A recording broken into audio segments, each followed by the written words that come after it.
राधे राधे, जय श्री कृष्णा। आप सभी भक्तजनों का स्वागत है आपके अपने YouTube चैनल सनातन भक्ति कथा में। आज की वीडियो में हम श्रीमद् भागवत गीता के 8वें अध्याय का महात्म्य सुनेंगे। आइए कथा का आरंभ करते हैं। भगवान शिव कहते हैं कि हे देवी, अब 8वें अध्याय का महात्म्य सुनो। उसके सुनने से तुम्हें बड़ी प्रसन्नता होगी। लक्ष्मी जी के पूछने पर भगवान विष्णु ने उन्हें इस प्रकार 8वें अध्याय का महात्म्य बतलाया था।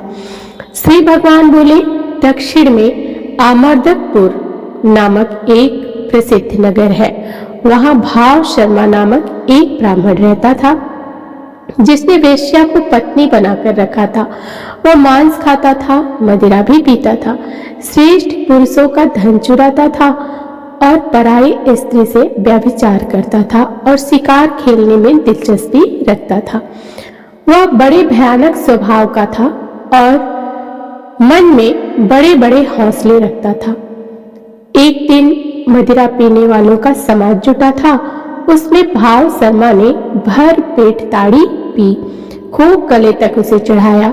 अतः अजीर्ण से अत्यंत पीड़ित होकर वह पापात्मा कालवश मर गया और बहुत बड़ा ताड़ का वृक्ष हुआ। उसकी घनी और ठंडी छाया का आश्रय लेकर ब्रह्म राक्षस भाव को प्राप्त हुए कोई पति पत्नी वहां रहा करते थे। उनकी पूर्व जन्म की घटना इस प्रकार है। एक बार कुशी बल नामक ब्राह्मण था, जो वेद वेदांग के तत्वों का ज्ञाता था, संपूर्ण शास्त्रों के अर्थ का विशेषज्ञ और सदाचारी था। उसकी पत्नी का नाम कुमति था। वह बड़े खोटे विचार की थी। वह ब्राह्मण विद्वान होने पर भी अत्यंत लोभवश अपनी स्त्री के साथ प्रतिदिन भैंस, काल पुरुष और घोड़े आदि दानों का ग्रहण किया करता था, परंतु दूसरे ब्राह्मणों को दान में मिली हुई कौड़ी भी नहीं देता था।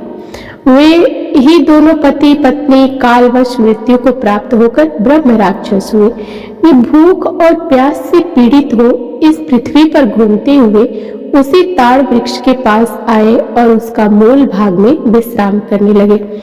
पत्नी ने पूछा, नाथ, हम लोगों का यह महान दुख कैसे दूर होगा? ब्रह्म राक्षस योनि से किस प्रकार हम दोनों की मुक्ति होगी? ब्राह्मण ने कहा, ब्रह्म विद्या के उपदेश, आध्यात्म तत्व के विचार और कर्म विधि के ज्ञान बिना किस प्रकार संकट से छुटकारा मिल सकता है? पत्नी ने पूछा, किम तद ब्रह्मा किमध्यामत तत्म किम कर्म पुरुषोत्तम? पुरुषोत्तम, वह ब्रह्म क्या है, आध्यात्म क्या है और कर्म कौन सा है? उसकी पत्नी इतना कहते ही जो आश्चर्य की घटना घटित हुई उसको सुनो। उपर्युक्त वाक्य गीता के 8वें अध्याय का आधा श्लोक था। उसके श्रवण से वह वृक्ष उस समय ताड़ के रूप को त्याग कर भाव शर्मा नामक ब्राह्मण हो गया। तत्काल ज्ञान होने से विशुद्ध चित्त होकर वह पाप के चोले से मुक्त हो गया तथा उसे आधे श्लोक के ही महात्म्य से वे पति पत्नी भी मुक्त हो गए। उनके मुख से दैवात ही 8वें अध्याय का आधा श्लोक निकल पड़ा था। तदंतर आकाश से एक दिव्य विमान आया और वे दोनों पति पत्नी उस विमान पर आरूढ़ होकर स्वर्गलोक को चले गए। वहां का सारा वृतांत अत्यंत आश्चर्यजनक था।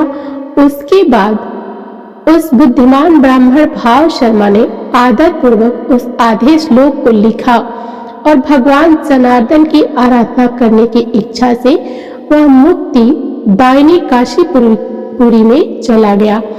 वहां उस उदार बुद्धि वाले ब्राह्मण ने भारी तपस्या आरंभ की। उसी समय क्षीर सागर की कन्या भगवती लक्ष्मी ने हाथ जोड़कर देवताओं के भी देवता जगतपति जनार्दन से पूछा कि हे नाथ, आप सहसा नींद त्याग कर क्यों खड़े हो गए? श्री भगवान बोले कि हे देवी, काशीपुरी में भागीरथ के तट पर बुद्धिमान ब्राह्मण भाव शर्मा मेरे भक्ति रस से परिपूर्ण होकर अत्यंत कठोर तपस्या कर रहा है। वह अपनी इंद्रियों के वश में करके गीता के 8वें अध्याय के आधे श्लोक का जप करता है। मैं उसकी तपस्या से बहुत संतुष्ट हूँ और बहुत देर से उसकी तपस्या के अनुरूप फल का विचार कर रहा था। प्रिय, इस समय वह फल देने को मैं उत्कंठित हूँ।